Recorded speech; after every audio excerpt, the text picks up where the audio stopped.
Soyez tous les bienvenus à une nouvelle transmission de l'Institut Vie pour tous. Le thème général, Galates, l'unique évangile, l'évangile de Christ.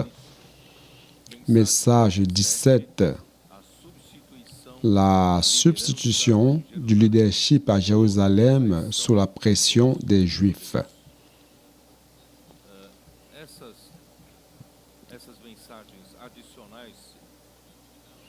Ces messages additionnels du livre de Galates ont été motivés par un verset dont je dis que c'est une grande lumière pour comprendre ce qui s'est réellement passé à l'époque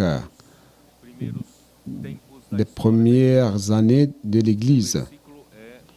C'est dans Éphésiens 6, lorsque Paul, à la fin de son épître aux Galates, il dit ceci, Éphésiens 6, 12,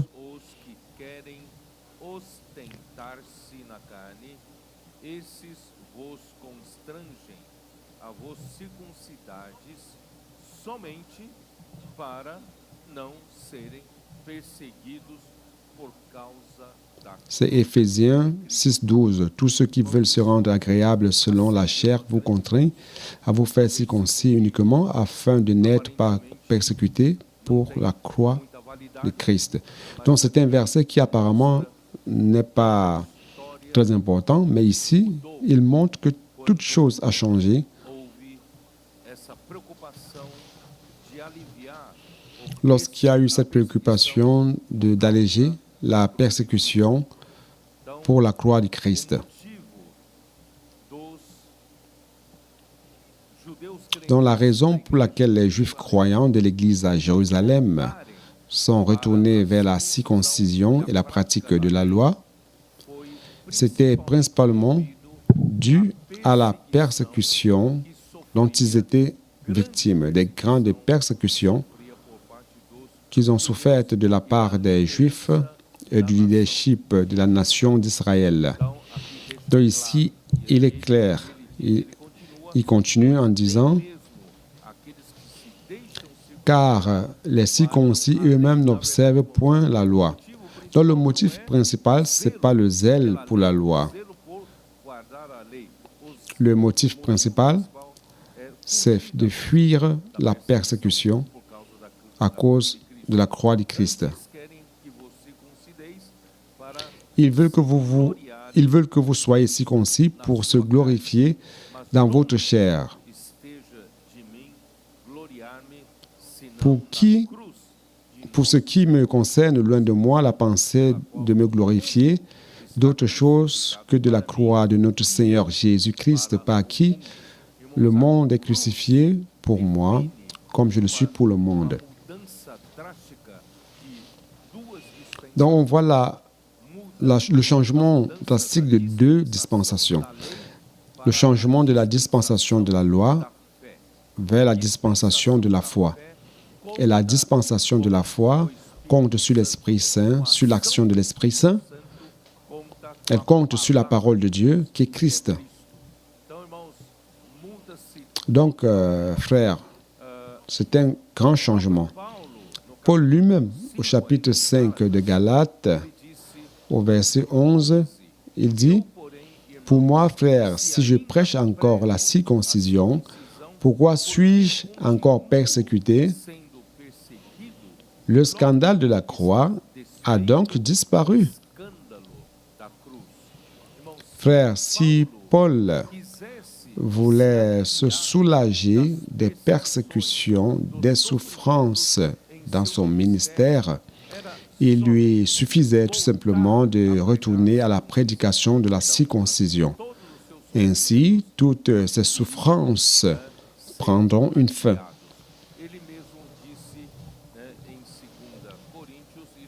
Il dit aussi dans Corinthiens, 2 Corinthiens, je l'ai dit dans une live, 2 Corinthiens 11, il dit ceci. Parce qu'en fait, ceux qui persécutaient Paul étaient des Juifs croyants. C'était des judaïsants.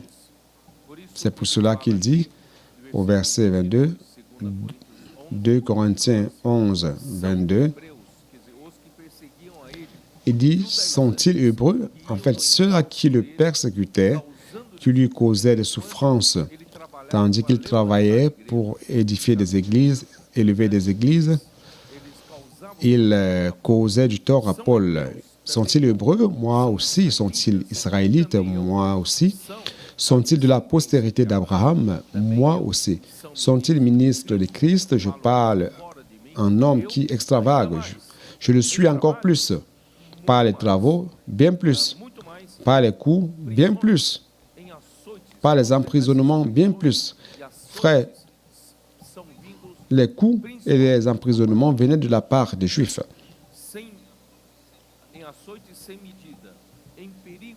Il dit souvent en danger de mort. 5 fois, j'ai reçu des Juifs 40 coups, moins 1. Il recevait cela des Juifs. Ce ne sont pas des judaïsants, mais des Juifs. 3 fois, j'ai été battu de verge. 1 fois, j'ai été lapidé.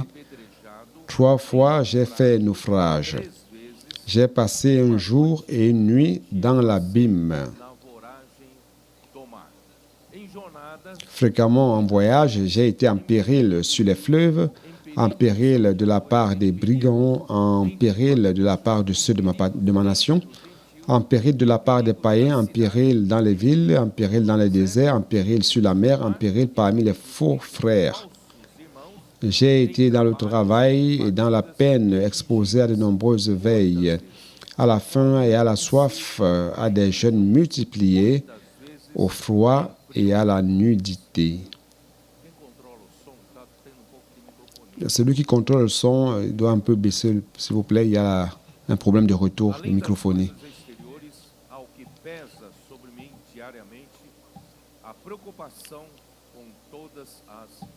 Il dit, et sans parler d'autre chose, je suis assiégé chaque jour par les soucis que me donnent toutes les églises. Qui est faible, que je ne sois faible. Qui vient à tomber, que je ne brûle. Chers frères, le son n'est pas bon, il y a un problème d'écho. Essayez de voir cela. Allons travailler mieux ce son.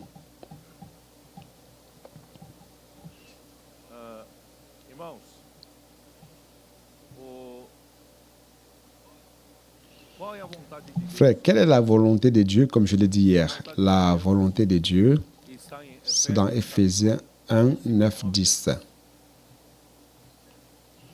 Le mystère de la volonté de Dieu, c'est de faire, en fait, Dieu veut que Christ soit chef sur toutes choses, sur les choses du ciel comme sur celles de la terre. Et pour cela,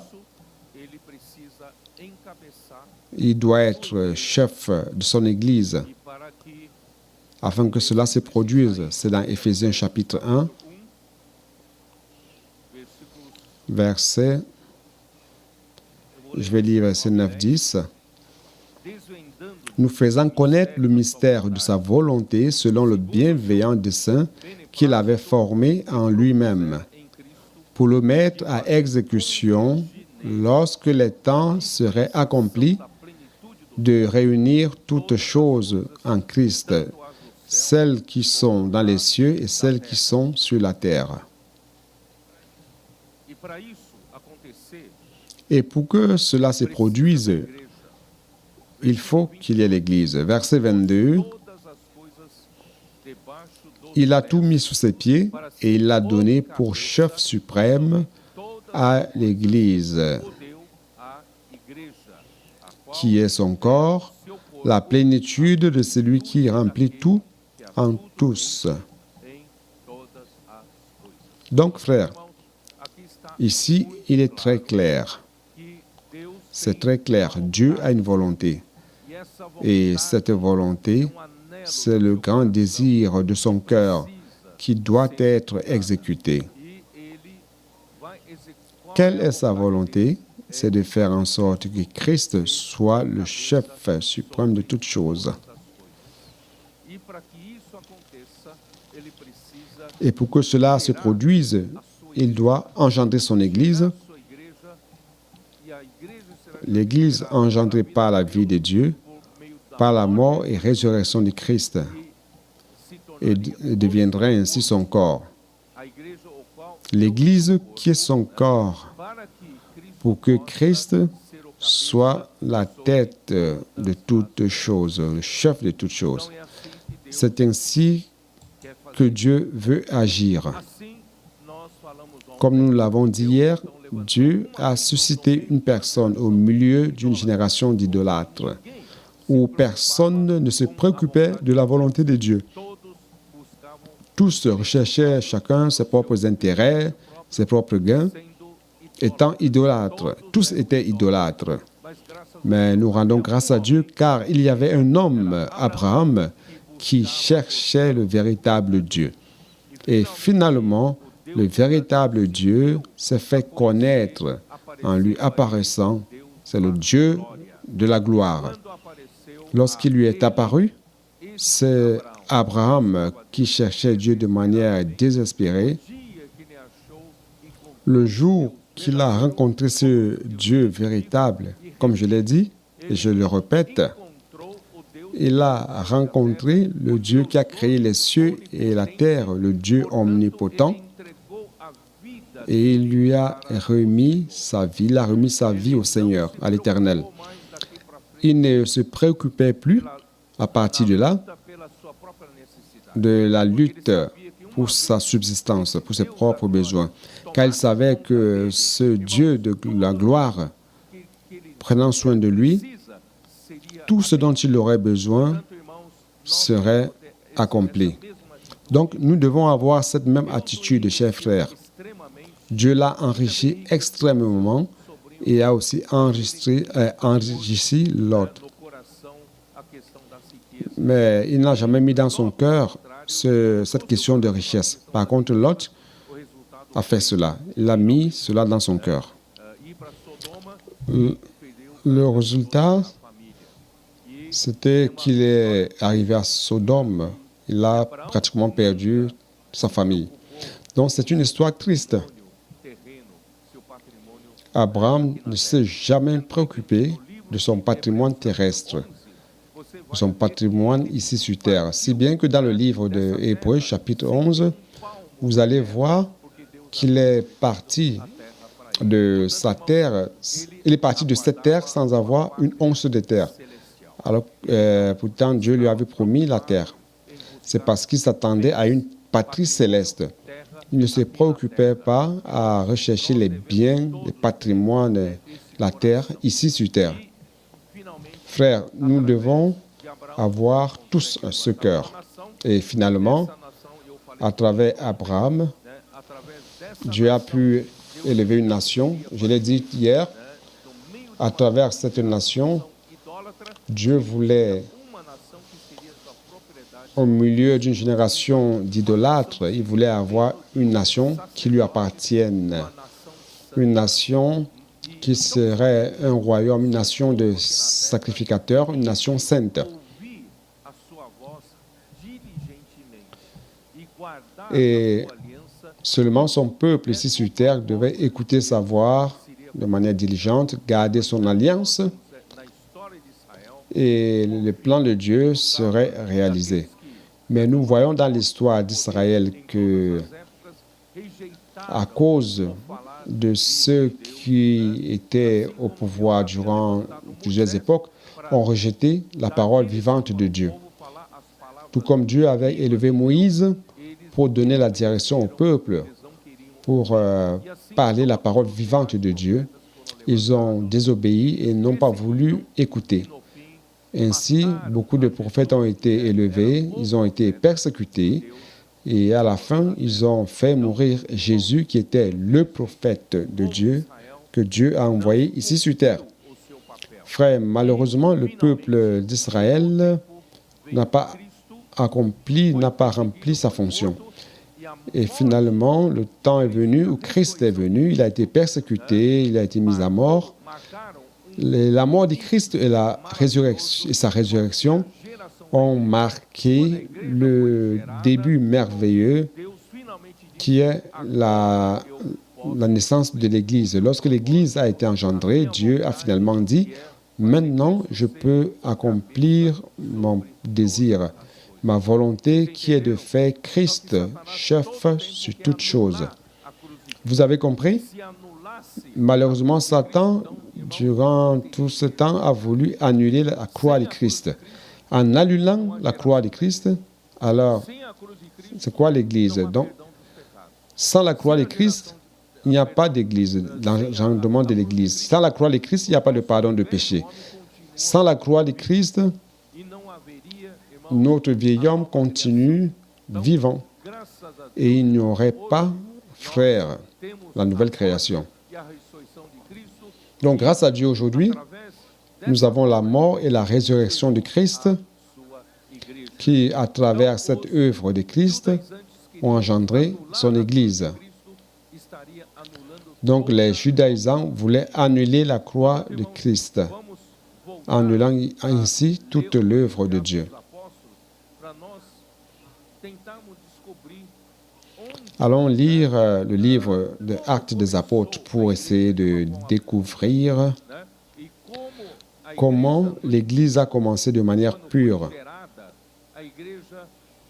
et comment l'Église, à son début, lorsqu'elle a été engendrée, n'avait aucun vice de la pratique de la loi.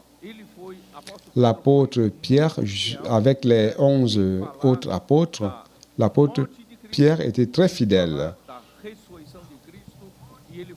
En parlant de la mort de Christ, de la résurrection de Christ, il a été très zélé, audacieux, en disant aux leaders juifs qu'ils étaient responsables de la mort de Christ. Ça, c'était le début puissant de la vie de l'Église, comme je l'ai dit hier. Donc, chers frères, retournons à Actes des Apôtres.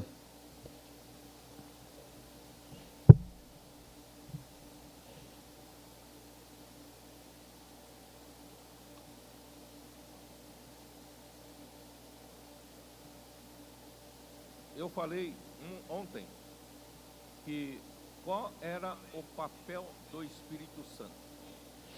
Hier, j'ai dit, j'avais parlé du rôle de l'Esprit Saint. Chapitre 1 de Actes, c'est pour donner la puissance, pour engendrer l'Église et donner la puissance à l'Église pour exécuter l'œuvre de Dieu. Donc, à partir de la croix de Christ et de la résurrection de Christ, commence la dispensation de la foi de ceux qui croient au nom de Jésus. Et à partir de là, l'Esprit Saint commence à agir de manière forte dans l'Église et à travers l'Église. Donc, il est important que je lise ce verset. 1 de Actes, verset 5. Alors les apôtres, 5. Car Jean a baptisé d'eau, mais vous, dans peu de jours, vous serez baptisés du Saint-Esprit. Verset 8. Quel est l'objectif lorsque Dieu a baptisé l'Église de l'Esprit Saint? C'est d'abord pour engendrer l'Église. En deuxième lieu, c'est pour donner la puissance à l'Église, afin que l'Église puisse se multiplier, se répandre et amener cette vie sur toute la terre. Dans verset 8, « Mais vous recevrez une puissance, le Saint-Esprit survenant sur vous, et vous serez mes témoins à Jérusalem, dans toute la Judée, dans la Samarie et jusqu'aux extrémités de la terre. »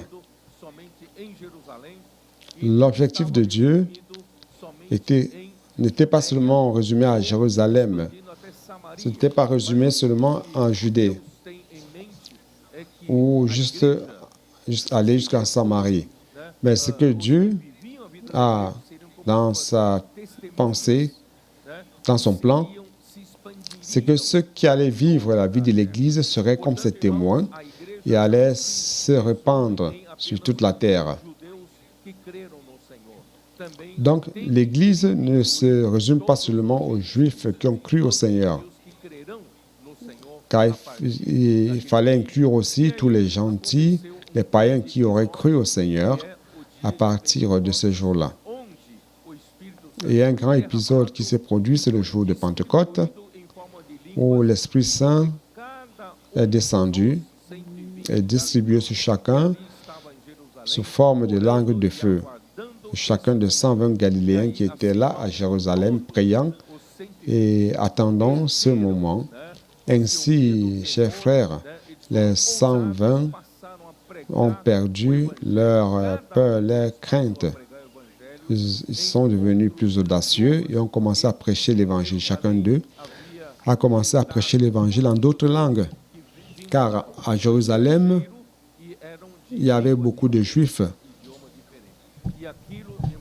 qui étaient venus de l'étranger et qui parlaient des langues différentes. Donc c'était un moment très puissant, un moment qui a marqué tout Jérusalem. C'était une grande fête à Jérusalem, si bien que Pierre a dû se lever et parler les phrases suivantes. Je vais juste mentionner certains versets pour vous montrer, chers frères, que Pierre, en aucun moment, n'a apporté des choses de la dispensation de la loi. En aucun moment, Pierre a mentionné la circoncision. En aucun moment, Pierre n'a mentionné la continuité de la pratique de la loi de Moïse. En aucun moment.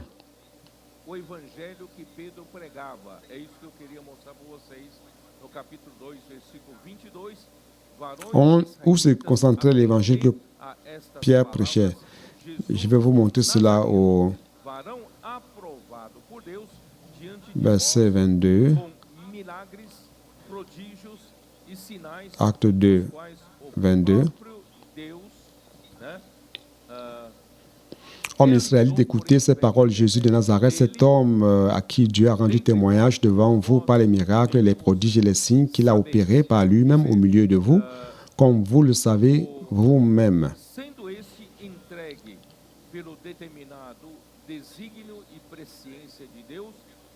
Cet homme livré selon le dessein, arrêté et selon la prescience de Dieu, vous l'avez crucifié, vous l'avez fait mourir par la main des impies.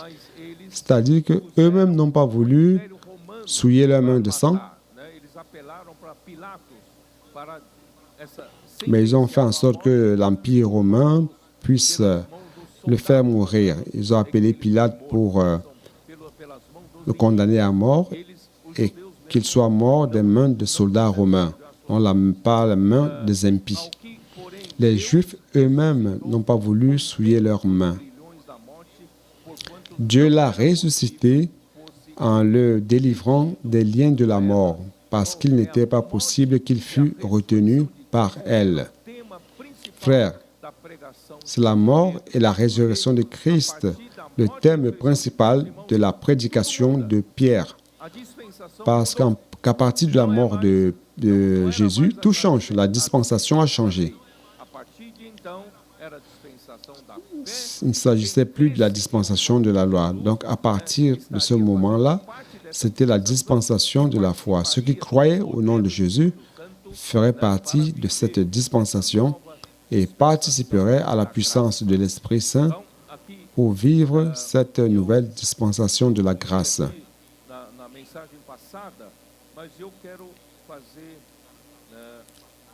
J'ai lu le message passé, mais je voudrais, au verset 29, « Hommes frères, qu'il me soit permis de vous dire librement au sujet du patriarche David qu'il est mort, qu'il a été enseveli et que son sépulcre existe encore aujourd'hui parmi nous. Comme il était prophète, David était prophète. Le saviez-vous? Comme il était prophète et qu'il savait que Dieu lui avait promis avec serment de faire asseoir un de ses descendants sur son trône. Frère, ce changement de dispensation a un objectif. C'est quoi cet objectif? C'est d'introniser Christ. Quel est le mystère de la volonté de Dieu? N'est-ce pas, c'est de faire Christ chef sur toutes choses. Donc, Christ devait être intronisé. Il devait s'asseoir sur le trône de David, oui ou non? Donc ça, c'était la volonté de Dieu.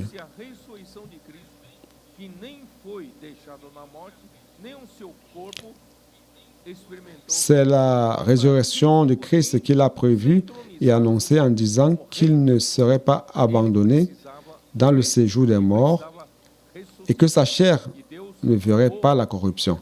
Donc Christ, intronisé comme roi, devait mourir d'abord et ressusciter. Et Dieu l'a ressuscité.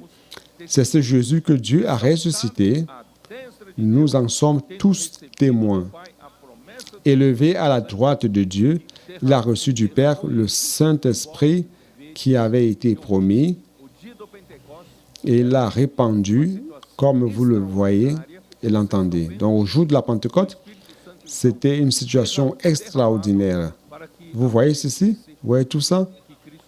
Donc l'Esprit Saint s'est répandu pour que Christ soit intronisé. Donc l'objectif de cela, c'était de faire Christ le roi et la tête de l'Église. C'est pour cela qu'ici il dit au verset 34, « Car David n'est point monté au ciel, mais il dit lui-même, le Seigneur a dit à mon Seigneur, assieds-toi à ma droite, jusqu'à ce que je fasse de tes ennemis ton marchepied. »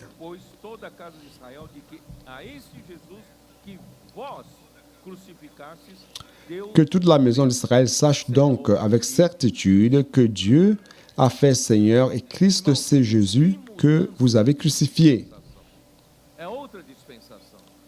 Frère, quel changement de dispensation. C'est une autre dispensation, c'est un autre début. Donc maintenant, s'il y a une espérance, il y a une espérance que Dieu puisse atteindre son objectif d'introniser Christ et de faire de Christ le chef de toutes choses. Mais qui aurait le pouvoir de faire cette œuvre? Ce n'est que l'Esprit Saint. Alors, comment l'Esprit Saint allait-il opérer? Maintenant, on a un autre élément qui apparaît, c'est l'Église. Il n'y avait pas d'Église, maintenant on a l'Église. Alors, comment l'Esprit Saint opère-t-il maintenant? Avec l'Église, c'est à travers la parole. Frère, c'est pour cela que j'ai dit hier, je vais le répéter, verset 42 de Acte 2.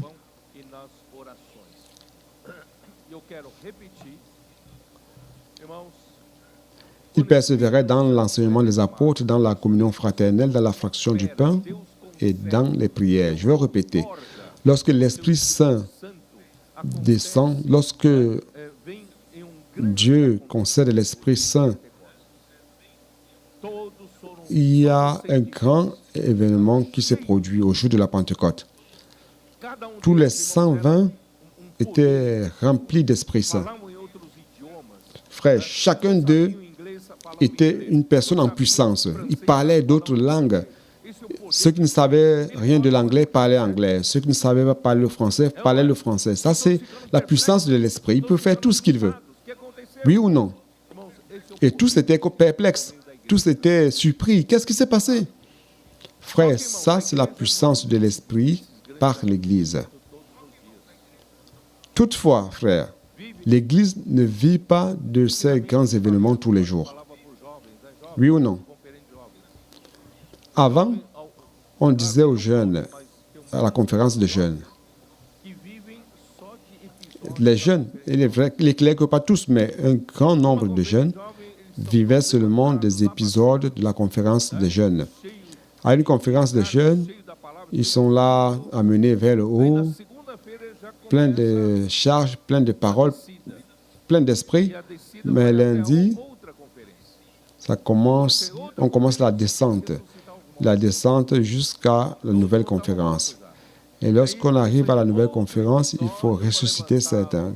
Tous étaient déjà morts.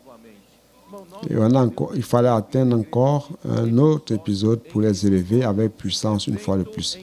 Chers frères, nous ne pouvons pas vivre la vie de l'Église épisode après épisode, événement après événement. Nous devons maintenir la constance. Grâce soit rendue à Dieu. Aujourd'hui, Dieu nous a donné des outils pour maintenir la vie de l'Église dans une constante du pouvoir de l'Esprit Saint.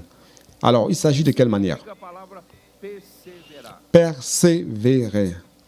Perseverar Que veut dire persévérer? implica constância. Persévérer signifie, É uma coisa ça implique la constante. constance. La constance. Né? De picos e C'est quelque chose de constant, qui n'a pas de pic como nós podemos ou des épisodes, essa mais situação do c'est dia de Pentecostes, constant. mas Alors, comment pouvons-nous maintenir cette situation du jour de la Pentecôte? falava aqui diariamente. Je vais répéter la parole ici, Essa situação quotidiennement. Comment faire en sorte diariamente que cette situation extraordinaire soit quotidienne dans notre vie? como manter essa constância? Comment persévérer cela? Nós experimentarmos o Comment maintenir cette constante? como manter Tous les jours, nous expérimentons la puissance de l'Esprit. na palavra Comment maintenir cela? dos apóstolos. E como perseverar Persévérer dans la parole des apôtres. Et comment persévérer dans la parole des apôtres? C'est la communion. C'est quoi la communion? nós Hmm? mergulharmos por imersão C'est ruminer, palavra falada pelos apóstolos. mais plonger Hoje, irmão, o Senhor nos deu dans la parole annoncée par les apôtres. 2000 Et frères, aujourd'hui, le Seigneur nous a donné des outils. quando foi? C'était quand? En 2022, n'est-ce pas? No meio de C'était quand? 2022, 2022. de Lorena, foi? Foi, né? E À la moitié de 2022, osso Amir est allé au CPF de Lorraine, n'est-ce pas? foi Et là, on a vu qu'il y a eu imersão de hoje. un schéma, un squelette Vocês pegavam, de ce que serait l'immersion d'aujourd'hui.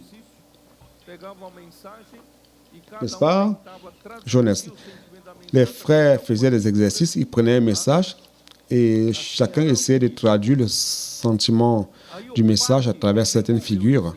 C'était ça le début. Transformou em imersão.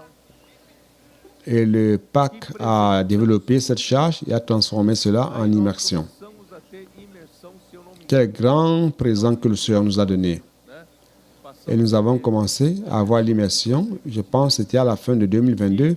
começou a ter On a commencé à avoir l'immersion en 2023. suprir do folheto da imersão. Et puis, on a eu une équipe qui travaillait pour nous alimenter des feuillets de l'immersion. Et l'immersion nous a beaucoup aidés.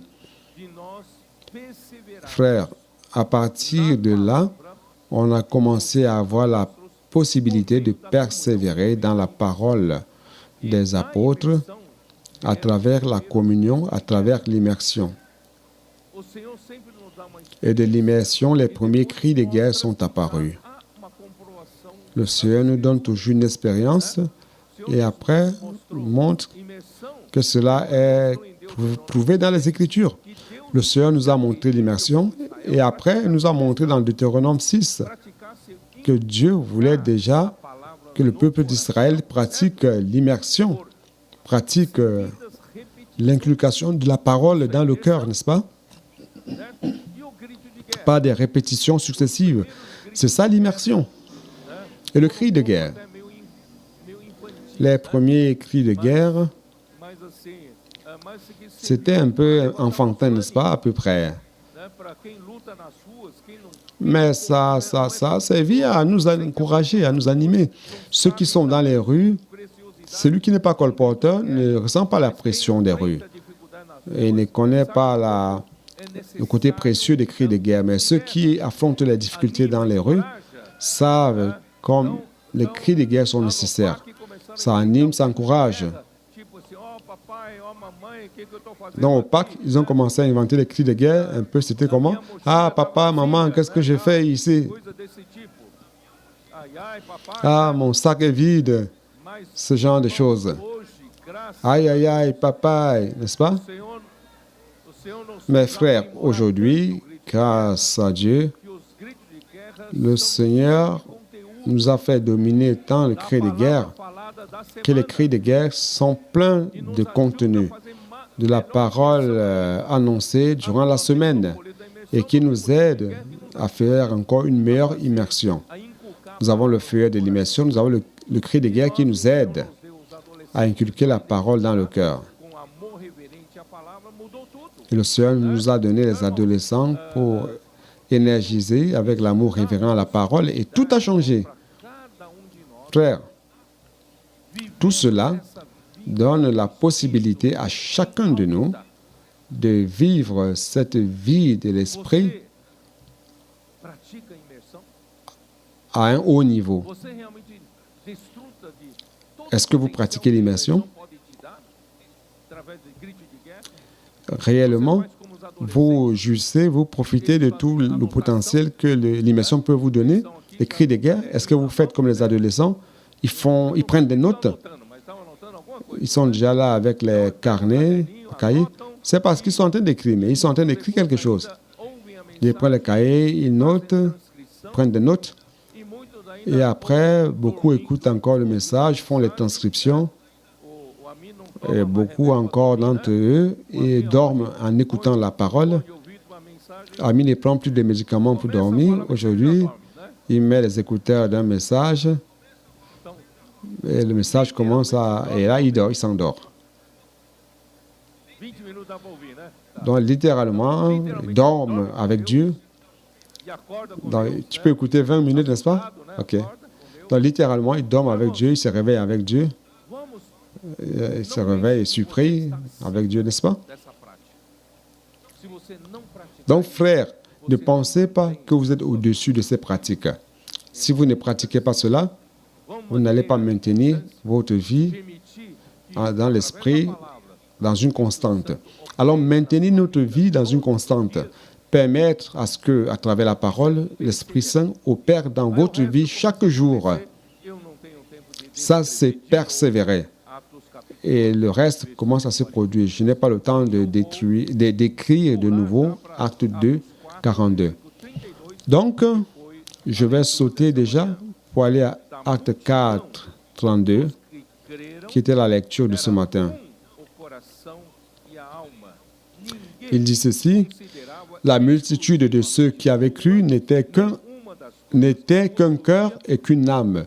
Nul ne disait que ses biens lui appartinssent en propre, mais tous étaient en commun entre eux. Donc le résultat, chers frères, le résultat perseverar, né? de l'immersion dans la parole, O resultado da de la persévérance dans la parole des apôtres, Deus, irmãos, o resultado le résultat de la communion dans cette parole que le Seigneur nous a donnée, chers frères, c'est quoi le résultat? C'est produire un seul cœur et une seule âme. de ressonância. Frères, ça c'est l'effet de la chambre de résonance. Dieu est en train de produire de chacun de nous tous ces photons qui sont dans la chambre d'énergisation ou de résonance, comme je l'appelle. Em uma só Ils sont, toutes nos énergies de la vie sont là, mises fase, dans une seule fréquence. vocês sabem que a transmissão é Et feita pelas ondas le même cycle, c'est-à-dire même phase.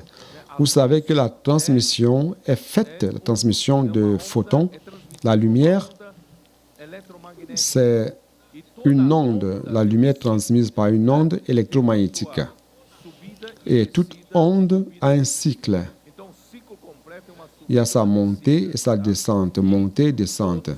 Dans le cycle complet, c'est une montée et une descente. Ter coerência. Et tous doivent se trouver sur la même longueur d'onde pour qu'il y ait cohérence. Não tem como haver Si nous avons des longueurs d'onde différentes, todos estarem na mesma il n'est pas possible d'avoir la cohérence. C'est quoi la cohérence? La cohérence, c'est que tous se trouvent à la même phase. C'est important. Et qui est-ce qui nous uniformise? Qui est-ce qui nous donne la même fréquence? Frère, c'est la parole. Car la source de la parole n'est qu'une seule.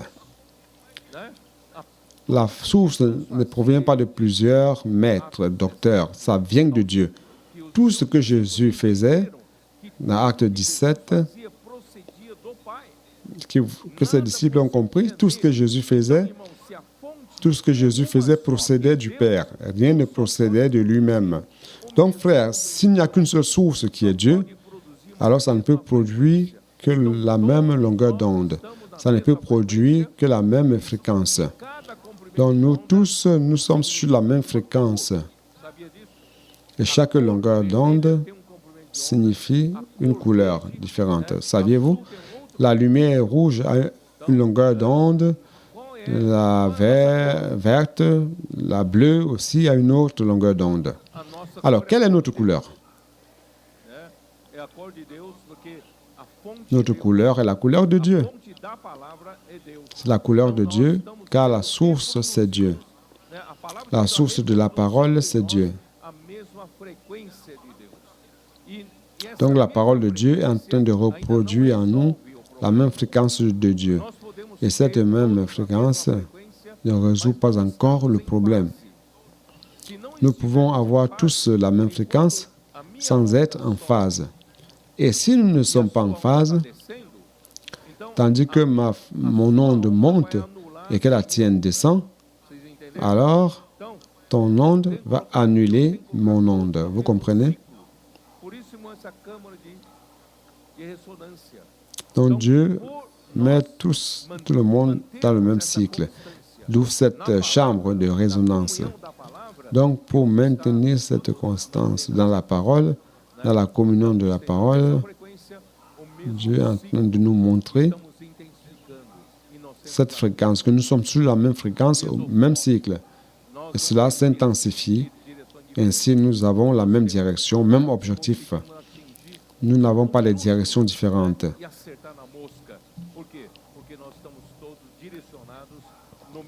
Nous parvenons à atteindre un petit point et l'atteindre en plein parce que nous avons le même objectif. L'unité est extrêmement importante dans l'Église pour que Dieu réalise son œuvre. Donc, frère, la multitude de ceux qui avaient cru était un de cœur et d'âme.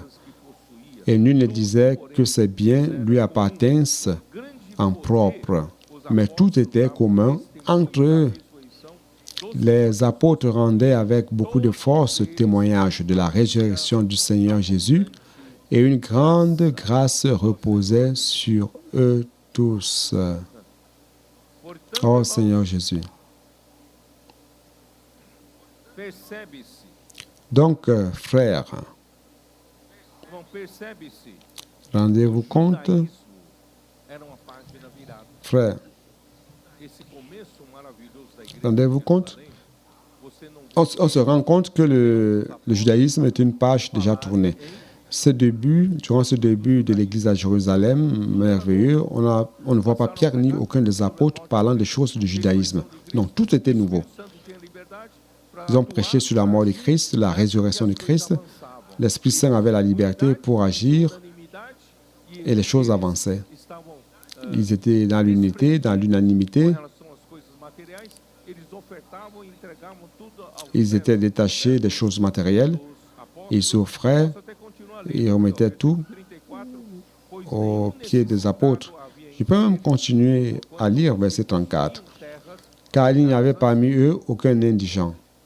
Tous ceux qui possédaient des champs ou des maisons les vendaient, apportaient le prix de ce qu'ils avaient vendu et le déposaient aux pieds des apôtres que l'on faisait, et l'on faisait des distributions à chacun selon ce qu'il en avait besoin.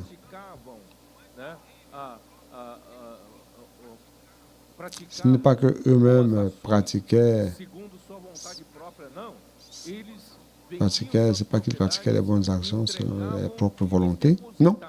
Ils vendaient toutes leurs propriétés et ils apportaient le prix de ce qu'ils avaient vendu et les déposaient aux pieds des apôtres. Donc, c'était pour le Seigneur, pour l'œuvre du Seigneur. Ce matin, j'ai beaucoup aimé l'attitude du frère Amir. Il s'est levé ici pour demander pardon parce qu'il a vu que les frères qui préparaient les offrandes ont préparé des papiers pour faire un vœu d'associer de l'Évangile. Ils n'ont rien dit d'investisseurs du royaume. Alors, les frères qui aident Amir ici, leur objectif, c'était dans la région. Dans la région, leur préoccupation, c'est qu'il manquait de l'argent dans la région, on a besoin de ceci, de cela. C'était ça leur préoccupation. Mais Amir a un cœur correct. Il a dit, le principe de Dieu, ici, c'est de tout vendre et de remettre l'argent aux pieds des apôtres. Il ne s'agit pas de se préoccuper premièrement de votre région. Dieu va subvenir. Certainement, en remettant tout aux pieds des apôtres pour l'œuvre générale, pour que l'œuvre générale se produise, le Seigneur, l'œuvre régionale fait partie de l'œuvre générale. Si celui qui est devant ne voit pas cela, alors il ne devait pas être devant. Donc, soyez tranquilles, car le Seigneur connaît toutes choses, pourvu que votre cœur soit correct. Frère, notre cœur, ce n'est pas que nous devons être égoïstes en pensant à nous-mêmes, à notre propre région, notre Église à nous-mêmes. Mais nous devons penser à l'avancée de l'œuvre. Frère, s'il n'y a pas l'avancée de l'œuvre de manière générale, nous luttons donc en vain dans notre ville. En vain, nous luttons dans notre région. Frère, tout cela, c'est pour que le Seigneur puisse faire en sorte que l'évangile du royaume puisse atteindre toute la terre. Je suis ici en train de lutter, ici au cône sud. Pourquoi? Pour que l'évangile atteigne toute la terre. Dans l'avancée en Corée, je fais partie de cela. L'avancement de l'œuvre au Japon, j'en fais partie.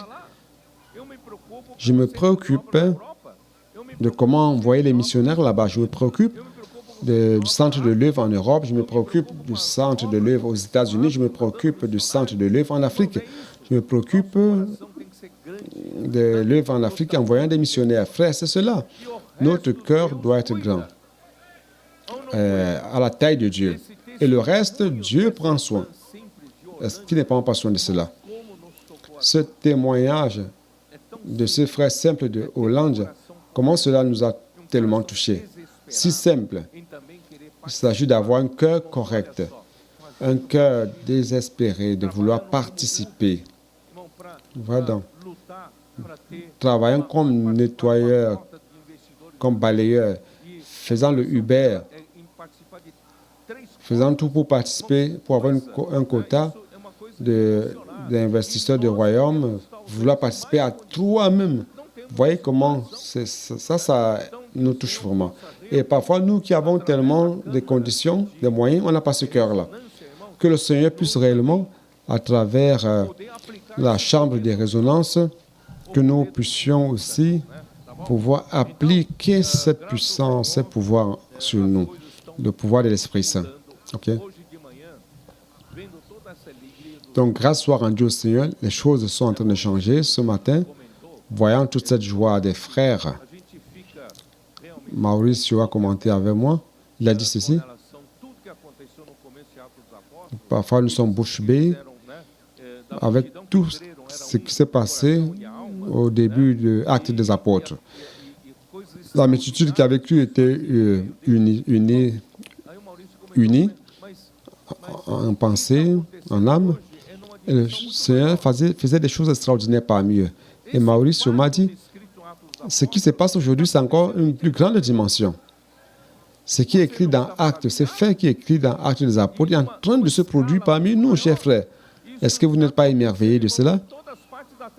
Et encore à une échelle plus grande. Cela est en train de se produire partout sur la terre. Ce n'est pas seulement à Cône Sud ou dans certaines régions du Brésil une certaine région de l'Amérique du Sud. Mes frères, c'est en train de se produire en tout lieu. Et tandis que nous sommes ici, nous suivons, nous accompagnons ce qui se passe en Corée, au Japon, en Afrique du Sud. L'Afrique du Sud a eu une réunion, n'est-ce pas, Rodrigo? On vient de le recevoir ce matin avec un grand nombre de personnes allant à l'église à Johannesburg. Vous voyez les choses qui se produisent. Pendant qu'on était en train de transmettre hier la live, le CPF de Luanda en Angola était en train de participer. Les frères du Kenya, les frères du Congo étaient en train de participer. Frères, cela est en train de se produire en tout lieu. Pourquoi? Parce que la source qui stimule est la même. La parole est la même.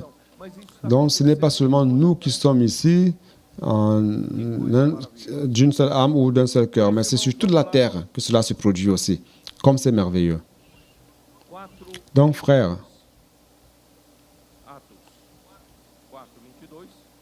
4:22. Acte 4:22. Ou mieux encore,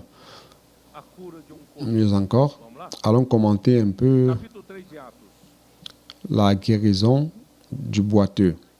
Chapitre 3 de Actes, verset 1. Pierre et Jean montaient ensemble au temple à l'heure de la prière, c'était la 9e heure.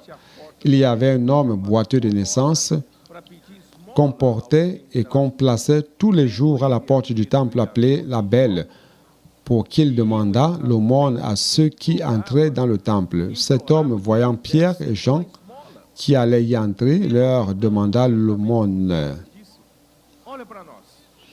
Pierre, de même que Jean, fixa les yeux sur lui et dit, « Regarde-nous. » Il les regardait attentivement, s'attendant à recevoir d'eux quelque chose. Alors Pierre lui dit, « Je n'ai ni argent ni or, mais ce que j'ai, je te le donne. » Qu'est-ce que j'ai ici? Je n'ai ni argent ni or, mais qu'est-ce que j'ai? Au nom de Jésus-Christ de Nazareth, lève-toi et marche. Et le prenant par la main droite, il le fit lever. Au même instant, ses pieds et ses chevilles devinrent fermes. D'un saut, il fut debout et se mit à marcher. Il entra avec eux dans le temple, marchant et sautant et louant Dieu.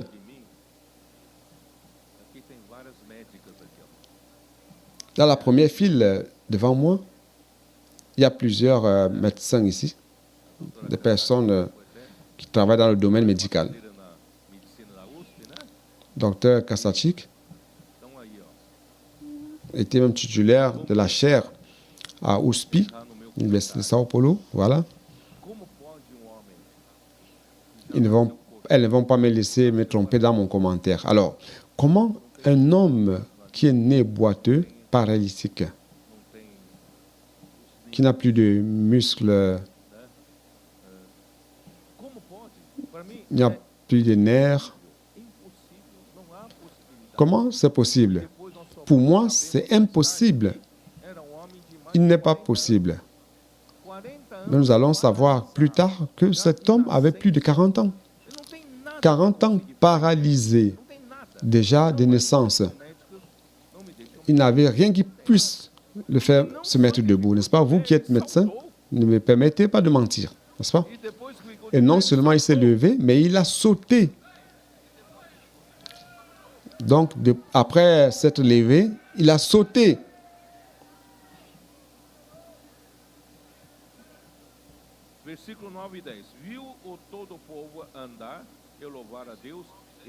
Verset 9-10. Tout le monde le vit marchant et louant Dieu. Il reconnaissait que c'était lui qui était assis à la belle porte du temple pour demander l'aumône. Il fut rempli d'étonnement et de surprise au sujet de ce qui lui était arrivé. Comme ils ne quittaient pas Pierre et Jean, tout le peuple étonné, accourut vers eux au portique dit de Salomon. Frères, les Juifs demandent des signes.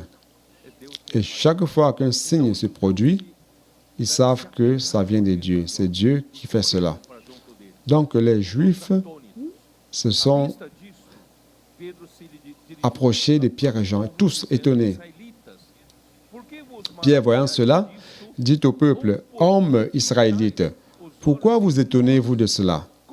Pourquoi avez-vous les regards fixés sur nous, comme si c'était par notre propre puissance ou par notre piété que nous eussions fait marcher cet homme? Le Dieu d'Abraham, d'Isaac et de Jacob, le Dieu de nos pères, a glorifié son serviteur Jésus, que vous avez livré et renié devant Pilate, qui était d'avis qu'on le relâcha. Vous avez renié le saint et le juste, et vous avez demandé qu'on vous accordât la grâce d'un meurtrier. Vous avez demandé qu'on relâche un meurtrier et vous avez crucifié Jésus. Vous avez fait mourir le prince de la vie que Dieu a ressuscité des morts. Nous en sommes témoins. Frères, voyez donc le zèle de Pierre, de Jean. Quel zèle accusant et condamnant les Juifs qui ont fait mourir Jésus. Cela plus tard, ça va devenir une impression. Je dis cela pour que vous compreniez que, c'est une pression. Donc que vous compreniez que c'est comme une cocotte minute qui va accumuler des pressions, des pressions et des pressions. Verset 16, c'est par la foi en son nom, c'est-à-dire le nom de Jésus, que son nom a raffermi celui que vous voyez et reconnaissez. C'est la foi en lui qui a donné à cet homme cette entière guérison en présence de vous tous. Il parlait du nom de Jésus. Et maintenant, frères, je sais que vous avez agi par ignorance ainsi que vos chefs. Mais Dieu a accompli de la sorte ce qu'il avait annoncé d'avance par la bouche de tous ses prophètes, que son Christ devait mourir. Vous êtes responsable de la mort du Christ, mais Dieu avait déjà prédestiné à la mort Christ, souffrance et à la mort. Il dit, repentez-vous donc et convertissez-vous. Donc ce n'est plus l'ère de la loi. Maintenant, frères, c'est l'ère de la grâce.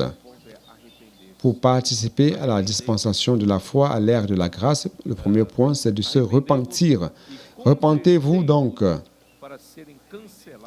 et convertissez-vous pour que vos péchés soient effacés, afin que des temps de rafraîchissement viennent de la part du Seigneur et qu'il envoie celui qui vous a été destiné, Jésus-Christ, que le ciel doit recevoir jusqu'au temps du rétablissement de toutes choses dont Dieu a parlé anciennement par la bouche de ses saints prophètes. Moïse a dit, le Seigneur, votre Dieu, vous suscitera d'entre vos frères un prophète comme moi. Vous l'écouterez dans tout ce qu'il vous dira. Ça se trouve où dans l'Ancien Testament? Ah, s'ils ne sont pas en train de ruminer le message. C'est où? Les coopérateurs doivent savoir, n'est-ce pas? Deutéronome 18. Dans Deutéronome 18, Dieu a dit, je susciterai un prophète d'entre vos frères, comme toi, et ceux qui ne l'écouteraient pas, je leur demanderai des comptes. Donc c'est dans Deutéronome 18. Et quiconque n'écoutera pas ce prophète sera exterminé du milieu du peuple. Tous les prophètes qui ont successivement parlé depuis Samuel ont aussi annoncé ces jours-là. Vous êtes les fils des prophètes et de l'alliance que Dieu a traitée avec vos pères en disant à Abraham, « Toutes les familles de la terre seront bénies en ta postérité. » C'est à vous, premièrement, que Dieu, ayant suscité son serviteur, l'a envoyé pour vous bénir parte das suas perversidades. en détournant chacun de vous de ses iniquités. Que ressaltou seus olhos, não? Nesses dois Vous avez trouvé quelque chose d'intéressant qui a attiré votre attention dans ces deux versets que j'ai lus? e na sua descendência, que é o descendente de Cristo. Abraham Deus prometeu que abençoaria todas et sa descendance Christ. as famílias na terra. Dieu a promis qu'il bénirait toutes les familles de la terre. 3, N'est-ce pas? 14. Como diz? Galates 3, 14, comme il est dit. Para que a bênção de Vous ne Abraão savez pas, n'est-ce pas? chegasse aos gentios em Cristo Jesus Cristo, a fim de que recebêssemos pela fé o Espírito prometido. Afin que la bénédiction d'Abraham Deus abençoaria eût todas as pour les famílias da terra, païens son accomplissement en Jésus-Christ sendo conosco. et que nous reçussions par la foi l'Esprit qui avait été promis. Donc, à travers cela, que la bénédiction d'Abraham atteint toute la terre. C'est ce qu'on a vu, n'est-ce pas? Donc, au verset 26, qu'est-ce qu'il est dit? Vous n'avez pas prêté attention. C'est à vous, premièrement, que Dieu ayant suscité son serviteur, l'a envoyé pour vous bénir, n'est-ce pas? Pour bénir toutes les familles de la terre. Enviou Donc, quand il a ressuscité Jésus, il l'a envoyé premièrement à qui? para vos abençoar. Os judeus tinham o À vous autres. de ser o primeiro Il l'a a envoyé receber pour essa vous bênção. bénir.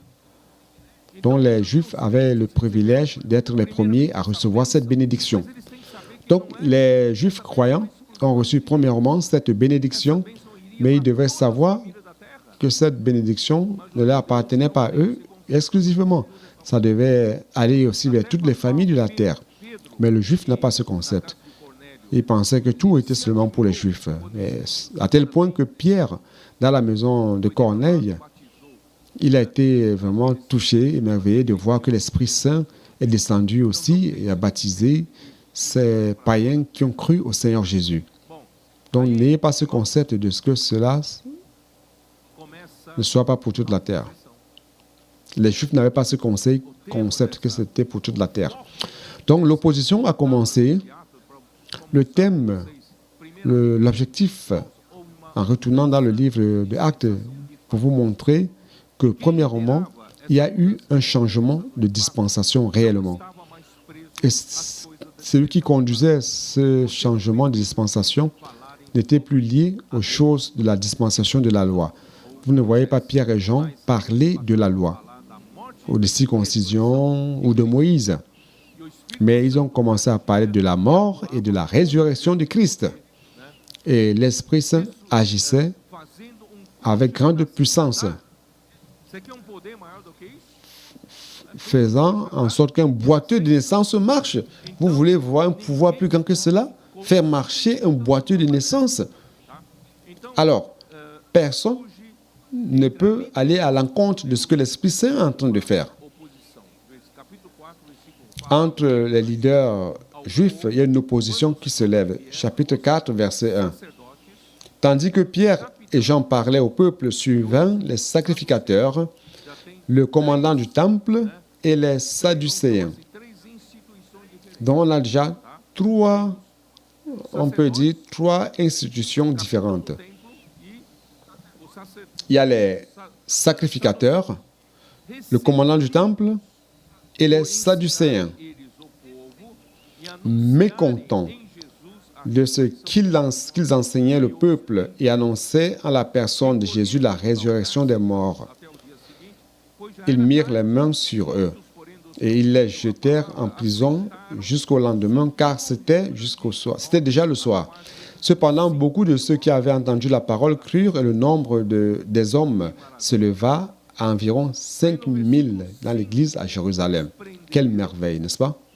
a Pedro e a João Et au verset 5, ils les ont arrêtés. na prisão Ils ont arrêté Pierre et Jean. seguinte, reuniram Ils ont passé la nuit dans la prison et le jour suivant, le lendemain, les chefs du peuple, les anciens et les scribes, dont les autorités, com o sumo sacerdote, né, e todo qui sont les anciens, les scribes, comme le souverain sacrificateur, estão vendo várias, et tous ceux qui étaient de la lignée des souverains sacrificateurs. Donc vous voyez plusieurs institutions ici. Nous avons les sacrificateurs, juntando agora quem?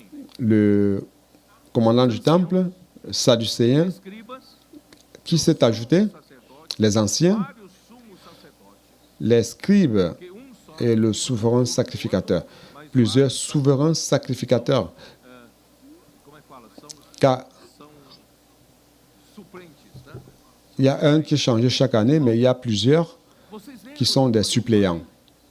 que o problema Frère, vous vous rappelez quand j'ai dit quando o homem ele adquire uma que le problème, poder, c'est lorsque l'homme lá em acquiert une position de puissance, de pouvoir. né, Ami? Você lembra ainda da palavra? Vous vous rappelez qu'à Sao Paulo, Opa, como é que j'ai parlé d'un mot anglais. Tu te rappelles, Amir, du mot anglais? Wow, quoi? C'est comment? tá certo? Establishment. Bom, pelo menos as aulas C'est ça, c'est correct. mais agora. Irmãos, a establishment, Je pense que les leçons qu'il a ratées, il n'a pas raté celle-ci. não foi eu que Donc, l'establishment, podem até ver no dicionário. je l'ai défini. En fait, ce n'est pas moi qui l'ai défini. Vous pouvez même voir cela dans le dictionnaire ou sur Google. C'est quoi la définition? Uma elite que controla C'est un groupe dominant, une élite qui contrôle le pouvoir uma organização sur l'institution, sur une société, une organisation. autoselecionada, quer dizer, ele Et généralement, c'est une élite qui se auto-sélectionne, qui eux-mêmes se choisissent entre eux, et ils infiltrent plusieurs institutions qui soutiennent le pouvoir pour se maintenir dans le privilège et dans le pouvoir. profetas, quando falam da parte de Deus, Ça, c'était la difficulté d'accepter les prophètes lorsqu'on parle de la part de Dieu, qui généralement sont contre cette consolidation du pouvoir humain. C'est pour cela qu'ils ont persécuté tous les prophètes. Ils ont persécuté Jésus aussi. J'ai déjà lu ce verset dans Jean chapitre 11. Ils ne voulaient pas perdre leur place. irmãos, quais são essas instituições Infiltrant donc plusieurs institutions. Frère, quelles sont ces institutions? Ils étaient parmi ceux qui prenaient soin du temple, les sacrificateurs, ils étaient dos fariseus parmi ceux de la secte des Sadducéens, que estavam la secte des pharisiens, ils étaient parmi les scribes, entre o grupo ils étaient parmi les anciens, e o sumo sacerdote. ils étaient Quer dizer, eles, parmi les groupes qui assumaient todas essas instituições, le rôle, tinha esse grupo, la fonction de souverain sacrificateur. alguém está no poder, Dans ce groupe qui s'infiltrait dans les institutions, porque Deus não para se maintenait au pouvoir. Et quand on est au pouvoir, on ne veut pas de changement. quem não quer mudança, Mais Dieu ne s'arrête pas au même endroit. Le Dieu, lui, ne s'arrête pas au même endroit. Il veut avancer, il veut le changement. tá? Et ceux qui ne veulent pas ça sont contre la parole de Dieu. Se perante eles o arguíram, Alors, voilà, qu'est-ce qui s'est passé? e em nome de quem fizeste isso, estou no versículo 7. Versículo 8. Então Pedro, cheio do Espírito Santo, Acte 4, 7, donc 8 maintenant. Alors Pierre, rempli du Saint-Esprit, acte 7, à la fin, il dit, par quel pouvoir ou au nom de qui avez-vous fait cela? Donc, alors Pierre, rempli du Saint-Esprit, leur dit, chef du peuple et ancien d'Israël, puisque nous sommes interrogés aujourd'hui sur un bienfait accordé à un homme malade, afin que nous disions comment il a été guéri, sachez-le tous, et que tout le peuple d'Israël le sache. C'est par le nom de Jésus-Christ de Nazareth que vous avez crucifié. Frère, cela est très, très lourd. Chaque fois, Paul les pointait du doigt. Pardon, pas Paul, mais Pierre. Il dit, et que vous avez curado perante vós. crucifié et que Dieu a ressuscité des morts, c'est par lui que cet homme se présente en pleine santé devant vous. Frère, ce nom de Jésus a la puissance. Où se trouve la puissance dans le nom de Jésus? C'est dans sa mort et résurrection. Si vous annulez la croix du Christ, cela n'existe plus. Donc nous rendons grâce au Seigneur, car au nom de ce Jésus qu'ils ont crucifié, Dieu l'a ressuscité Esse Jesus, et en lui, il y a la puissance de guérison. para ganhar tempo, versículo 13. Ao verem a Jésus, intrepidez e Jésus et la pierre, je ne veux pas dire ceci, on va aller au verset 13. eles não fizeram faculdade, provavelmente, né? Não sei se terminaram o primário, né? Não sei se ensino básico, né? E Donc, admiraram lorsqu'ils firent l'assurance que Pierre et Jean, estado com Jesus. l'assurance de Pierre et de Jean, ils furent étonnés, sachant que c'était des hommes Nada tinham de du peuple sans instruction. Ils n'avaient aucune instruction, n'est-ce pas? Et ils les reconnurent pour avoir été avec Jésus. Mais comme ils voyaient là près d'eux l'homme qui avait été guéri, ils n'avaient rien à dire, puisque l'homme guéri était là. Ils leur ordonnèrent de sortir du Sanhédrin et ils délibérèrent entre eux. C'est quoi le Sanhédrin? C'est un peu comme la Cour suprême du tribunal. dizendo C'est la Cour suprême qui décide de tout. verdade manifesta a todos os habitantes Disant, que ferons-nous à ces hommes, car ils les manifestent pour tous les habitants de Jérusalem qu'un miracle signalé a été accompli par eux et nous ne pouvons pas le nier. mas para que não haja maior Frère, divulgação entre o povo, il n'est pas possible de nier ce qui s'est passé comme signe. nesse nome Mais afin que la chose ne se répande pas davantage parmi le peuple, défendons-leur avec menace de parler désormais à qui que ce soit en ce nom. Donc, on veut leur dire on les interdit de ne plus parler au nom de Jésus qui est ressuscité, qui a le pouvoir. Et les ayant appelés, ils leur défendirent absolument de parler, d'enseigner au nom de Jésus. Pierre et Jean leur répondirent, voyez leur audace. Je veux parler de cela pour que vous voyez le contraste après. Ici, Pierre était vraiment audacieux. Pierre et Jean leur répondirent, jugez s'il est juste devant Dieu de vous obéir plutôt qu'à Dieu. Car nous ne pouvons pas ne pas parler de ce que nous avons vu et entendu. Nous ne pouvons pas ne pas parler de ce que nous avons vu et entendu. Frère, nous aussi, nous sommes des témoins de tout ce qui se passe. Est-ce que tu n'es pas un témoin? Oui ou non? Oh Seigneur Jésus. não tendo achado Et ils leur firent de nouvelles menaces et les relâchèrent, ne sachant comment les punir porque acontecera à cause du peuple, 40 anos parce que tous glorifiaient Dieu de ce qui était arrivé. Car l'homme qui avait été l'objet de cette guérison miraculeuse était âgé de plus de 40 ans. uma vez Donc à partir de là, frère, au verset 23, quantas coisas après avoir été relâchés, ils allèrent vers les leurs et racontèrent tout ce que les principaux sacrificateurs et les anciens leur avaient dit. Deus e disseram tu Lorsqu'ils l'eurent entendu, ils élevèrent à Dieu la voix tous ensemble et dirent, Seigneur, toi qui as fait le ciel, la terre, la mer et tout ce qui s'y trouve, teu servo porque c'est toi qui as dit par le Saint-Esprit, par la bouche de notre Père, ton serviteur David. Pourquoi ce tumulte parmi les nations et ces vaines pensées parmi les peuples? Les rois de la terre se sont soulevés et les princes se sont ligués contre le Seigneur et contre son oint.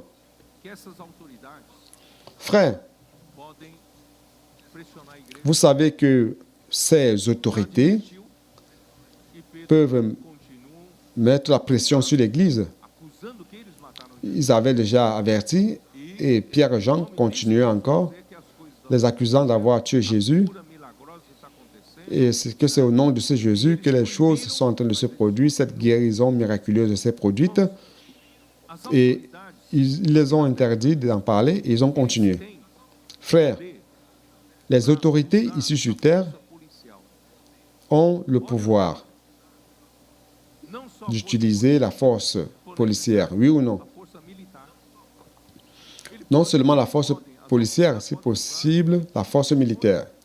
para silenciar você. Les autorités peuvent utiliser Tanto é que tout ce dont ils disposent pour vous taire l'Église. e muitos foram Si bien que, au Moyen Âge, beaucoup ont été persécutés et beaucoup ont été tués violentamente par l'épée. Então, irmãos, contra essa violência, Ils sont morts violemment. não pode fazer nada. Alors, contre cette violence, l'Église ne peut rien faire. Nós vamos Qu'est-ce que l'Église peut faire? Vamos treinar nossos irmãos Est-ce que nous avons une armée com espada, pour rendre la même pièce? com armas. Est-ce que nous allons entraîner nos frères à lutter avec l'épée? Je parle de cette époque-là, où utiliser des armes pour nous défendre? Non. Dieu ne nous a pas donné cette recommandation. Alors, vers qui allons-nous nous tourner à ce moment? Na pressão, nós apelamos Vers Dieu, a n'est-ce Deus. pas? Sous la pression, E nous faisons appel à qui? À Dieu. tudo que nós temos que fazer é apelar para quem é superior a eles. Nós não temos uma arma Frère, para tout ce que nous devons faire, c'est d'appeler, de faire appel à celui qui est supérieur à eux. Nous n'avons aucune arme pour tirer. Et nous ne devons pas faire cela, il est clair. o que faz. Mais nous faisons appel au Seigneur. Le Seigneur voit toutes choses. Tudo da igreja. Il sait ce qu'il faut faire. Essa da igreja. Donc ça, c'est notre attitude, l'attitude de l'Église. Car Christ est la tête, le chef de l'Église. C'est notre suprême autorité. Salmo 2. Et il est intéressant de voir que ces versets mentionnés Salmo 2, dá uma olhada. Salmo 2. se trouvent dans le psaume 2, dans la prière. Vous vous rappelez du psaume 2 que j'ai lu plusieurs fois? Le psaume 2. Allons-y, jetez un coup d'œil. Salmo 2 Seigneur Jésus. refere-se a quê? Le psaume 2 Que se enfurece os gentios, se réfère à os quoi? povos imaginam coisas vãs. Verset 1. Os reis da terra Pourquoi ce tumulte parmi les nations? Ces vaines pensées parmi les peuples? Pourquoi les rois de la terre se soulèvent-ils et les princes se liguent-ils avec eux contre l'Éternel et contre son oint? Brisons leurs liens, délivrons-nous de leurs chaînes.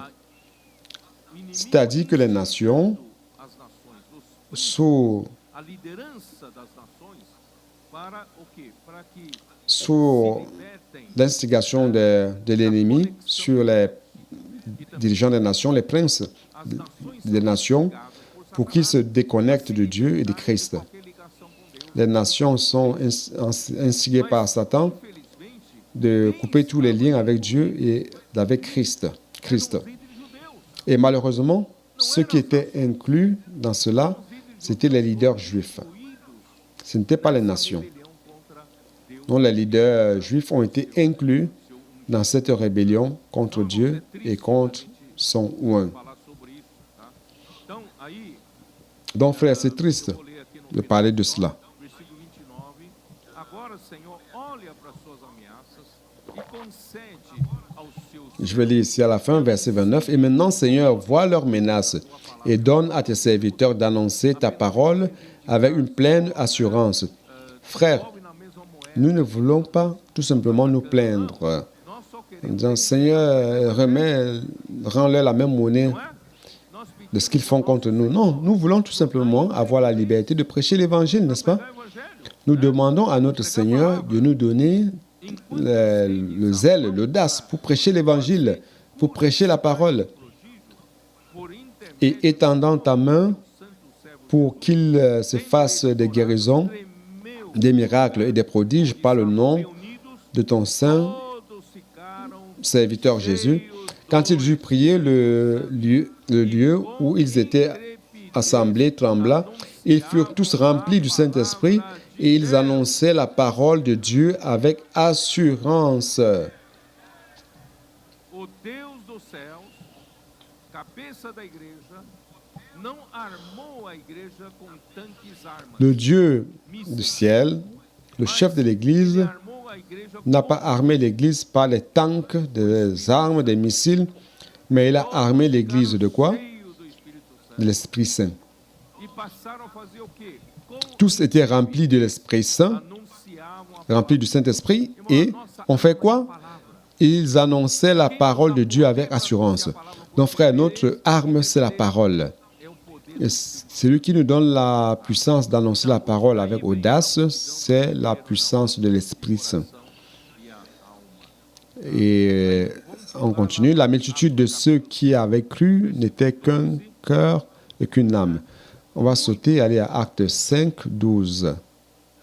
Muitos sinais e prodígios eram feitos em Beaucoup de miracles et de prodiges se faisaient au milieu du peuple par les mains des apôtres. no pórtico de Ils se tenaient tous ensemble au portique de Salomon. a juntar-se a eles, porém o povo lhes tributava grande Et admiração.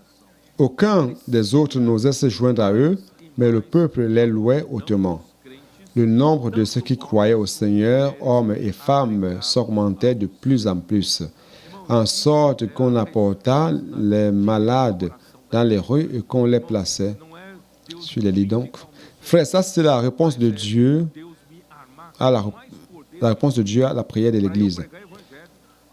Donc, ce n'est pas que Dieu va venger ma souffrance, mais il va me donner plus d'esprit, m'armer d'esprit pour prêcher l'Évangile, pour faire avancer cette parole. Qui est-ce qui envoie les immersions à ses contacts? Qui pratique cela? Frère, ça c'est une arme puissante. Dieu ne vous a pas donné une mitraillette, ni une mitrailleuse, mais il vous a donné l'immersion. Comment pouvez-vous lutter? Envoyez l'immersion à vos contacts. Imaginez combien cela va infiltrer toute la société, car beaucoup vont recevoir l'immersion et vont bénéficier de la parole du Seigneur. Ça, c'est la manière d'annoncer la parole avec audace. Oh Seigneur Jésus.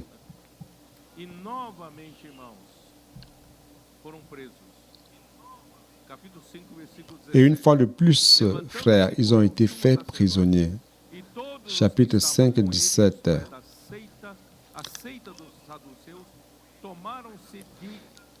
Cependant, le souverain sacrificateur et tous ceux qui étaient avec lui, savoir le parti des Sadducéens, se levèrent remplis de jalousie, mirent la main sur les apôtres et les jetèrent dans la prison publique.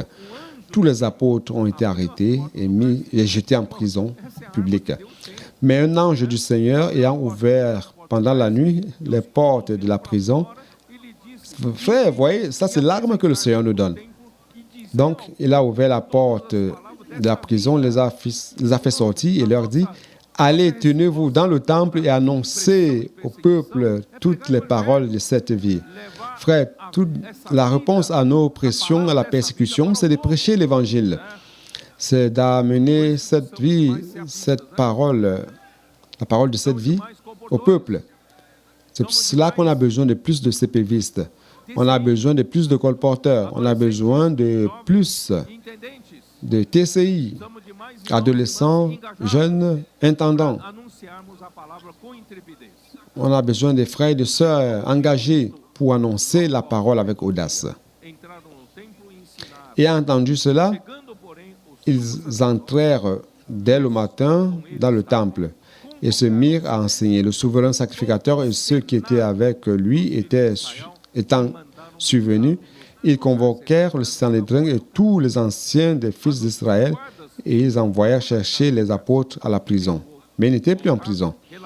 Les huissiers, à leur arrivée, ne les trouvèrent point dans la prison. Ils s'en retournèrent et firent leur rapport en disant, nous avons trouvé la prison soigneusement fermée et les gardes qui étaient devant les portes.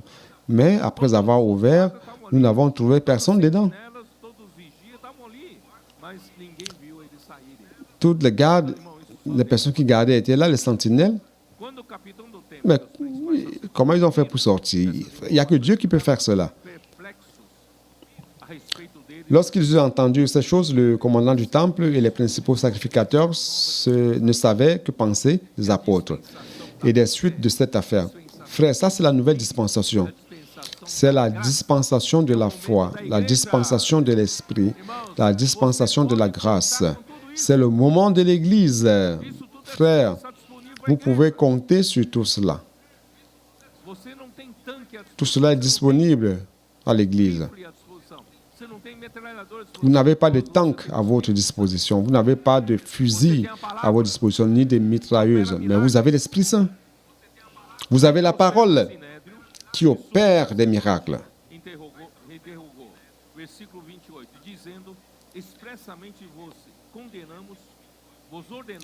Verset 27, après, ils les eurent amenés en présence du Sanhédrin, le souverain sacrificateur les interrogea. Verset 28, en ces termes, ne vous avons-nous pas défendu expressément d'enseigner en ce nom-là, et voici, vous avez rempli Jérusalem de votre enseignement, et vous voulez faire retomber sur nous le sang de cet homme. Ils ont dit, vous voulez faire retomber sur nous le sang de Jésus? Pierre et les apôtres répondirent, il faut obéir à Dieu plutôt qu'aux hommes. Regardez, Ils ont dit ça aux autorités qui étaient là. Vous voyez l'audace. Le Dieu de nos pères a ressuscité Jésus que vous avez tué en le pendant au bois. Vous voyez, il continue avec l'audace. Dieu l'a élevé par sa droite comme prince et sauveur pour donner à Israël la repentance et le pardon des péchés. Nous sommes témoins de ces choses, de même que le Saint-Esprit que Dieu a donné à ceux qui lui obéissent. Celui qui obéit à la foi, celui qui croit, est entré dans la nouvelle dispensation. Et celui qui est entré dans la nouvelle dispensation, Dieu lui a donné l'Esprit Saint. Dieu lui a donné l'Esprit Saint. Frères, aujourd'hui, nous, comme Église, nous avons reçu l'Esprit Saint. Nous avons l'Esprit Saint de notre côté, qui peut opérer des miracles, qui peut tout opérer par sa grande puissance. Et nous pouvons l'actionner par la parole. Et donc, frères, chapitre 6, c'est où je veux en venir avec vous. En fait, j'ai noté plein de choses ici, mais je ne veux pas réussir à parler de tout cela.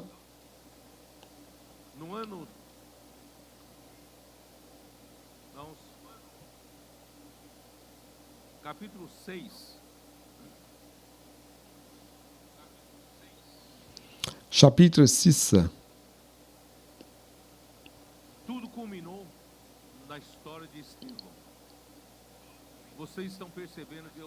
Tout a culminé avec l'histoire d'Étienne. Vous vous rendez compte que je vous ai fait le récit de comment l'Église vivait sous la puissance de l'Esprit Saint, dans une constance de persévérance dans la prière, dans la communion. L'Esprit Saint opérait grandement parmi eux, faisait des miracles, et les apôtres avaient l'audace d'affronter les autorités qui leur disaient de ne plus prêcher au nom de Jésus. Ils n'ont pas obéi aux autorités parce qu'ils avaient décidé d'obéir à Dieu et continuant fidèlement à prier, à prêcher la parole. Et cela, réellement, a commencé à serrer le cou des autorités. C'était comme une cocotte minute avec une haute pression prête à exploser.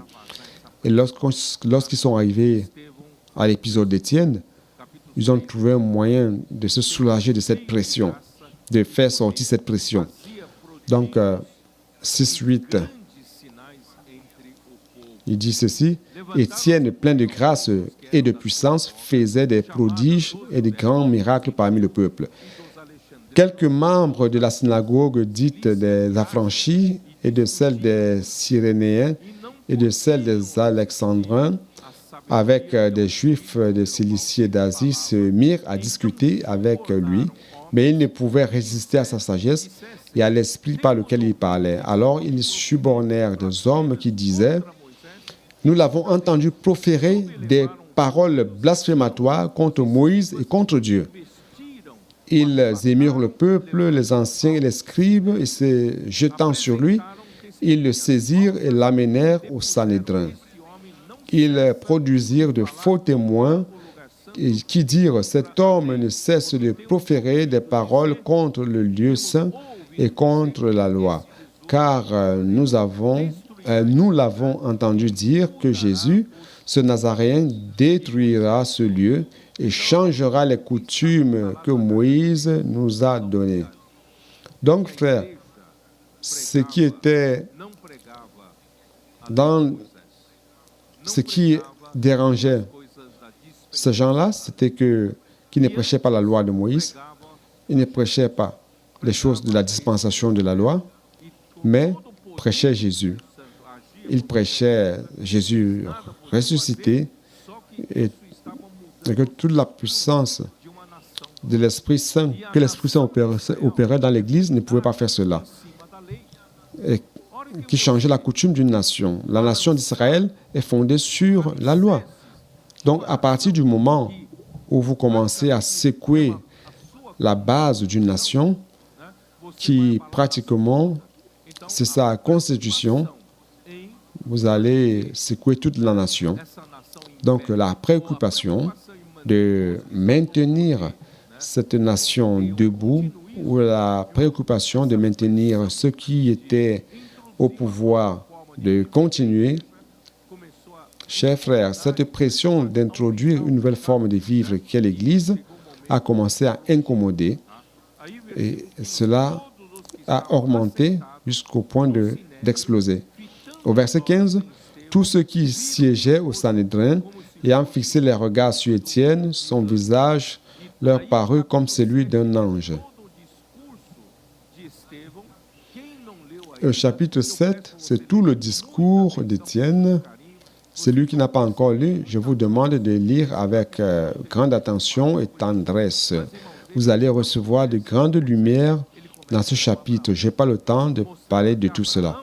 Mais frère, il ne commence pas par Moïse, il commence par Abraham, montrant que Abraham,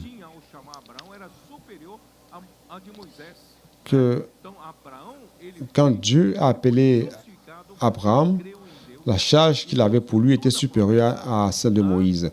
Abraham a été justifié parce qu'il a cru en Dieu et Dieu a fait toute la promesse par lui car il était le père de la foi. Moïse est venu pour conduire le peuple, donner la loi au peuple, tout simplement lors d'une dispensation jusqu'à ce que vienne le descendant promis à Abraham. Et lorsque ce descendant serait arrivé, cette dispensation changerait.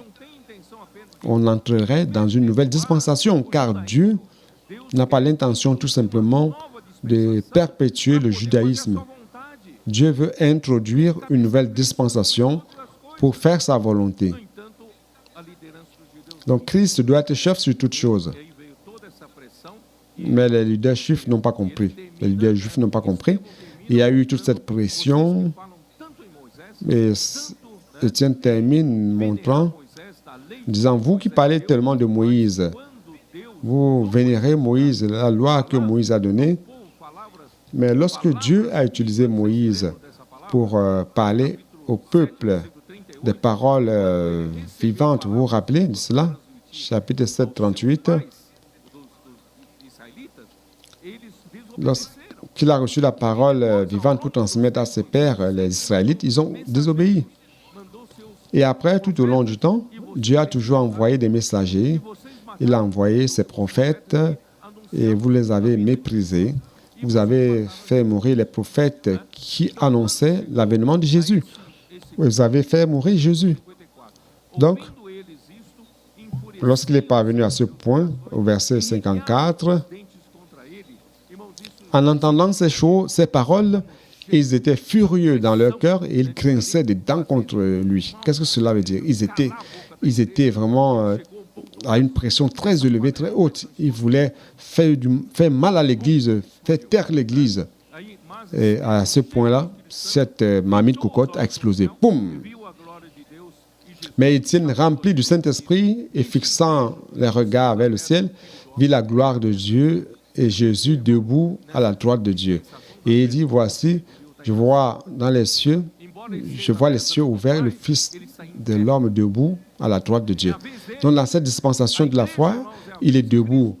Même s'il est à la droite du Père, il est debout. Il agit. Dans l'Église, c'est le tour de Christ. Aujourd'hui, Christ règne, il gouverne, il donne la direction. Ils poussèrent alors de grands cris en se bouchant les oreilles et ils se précipitèrent tous ensemble sur lui. Ils le traînèrent hors de la ville, ils le lapidèrent. Les témoins déposèrent leurs vêtements aux pieds d'un jeune homme nommé Saul et ils lapidèrent Étienne qui priait et disait « Seigneur Jésus, reçois mon esprit ». Puis, s'étant mis à genoux, il s'écria d'une voix forte « Seigneur, ne leur impute pas ce péché ». Et après ces paroles, il s'endormit. Et Paul avait approuvé le meurtre d'Étienne. Il y eut ce jour-là une grande persécution contre l'Église de Jérusalem. Et tous, excepté les apôtres, se dispersèrent dans les contrées de la Judée et de la Samarie. Frères, à partir de ce moment, l'histoire de l'Église à Jérusalem a commencé à changer. Toute cette pression des autorités parmi les Juifs, c'est parvenu au point maximal. Ça a explosé. Et cette persécution, bien que dans le livre d'Apôtres, on voit pas juste d'un verset, mais cette persécution, je n'ai pas le temps aujourd'hui, mais peut-être au prochain message, je peux parler de cela. Mais cette persécution a été cruelle. Ça a été traumatique. La description, seulement dans ce verset. Mais si vous lisez les témoignages de Paul, lorsqu'il persécutait l'Église, il les mettait en prison, il persécutait et mettait en prison hommes et femmes. Et après, il avait l'autorisation des souverains sacrificateurs, il les amenait au tribunal pour les juger. Et ce tribunal pouvait les condamner à mort. Et il votait, donnant son vote, qu'on pouvait les faire mourir. Donc, frère, cela se produit probablement dans tout Jérusalem, dans la Judée et même la Samarie. Ils les persécutaient. Pourquoi je peux dire cela?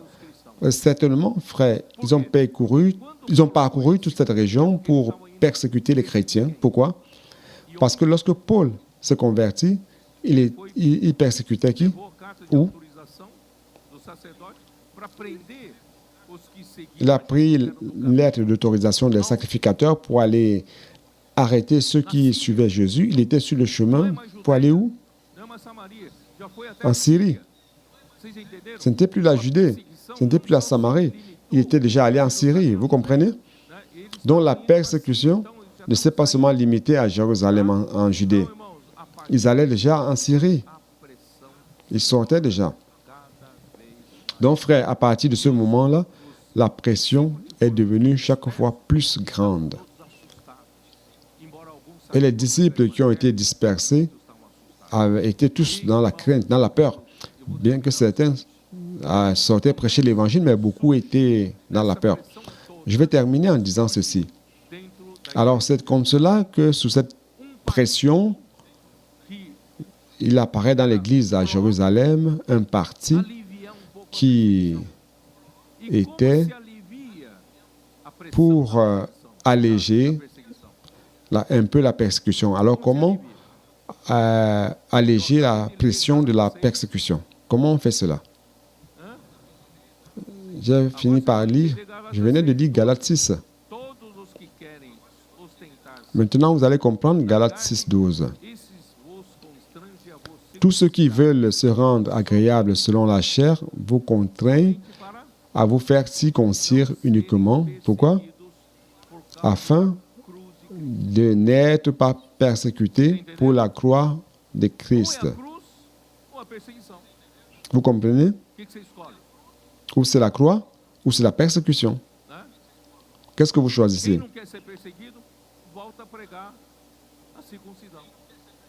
Celui qui ne veut pas être persécuté retourne à la prédication de la circoncision.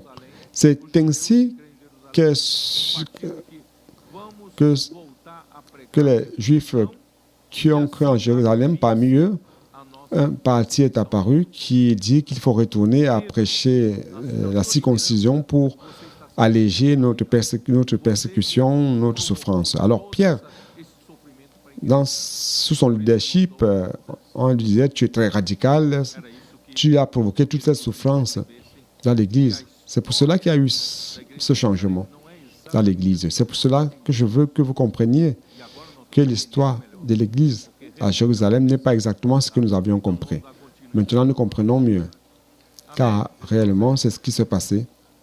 Et on va continuer au prochain message. Amen. Jésus est le Seigneur.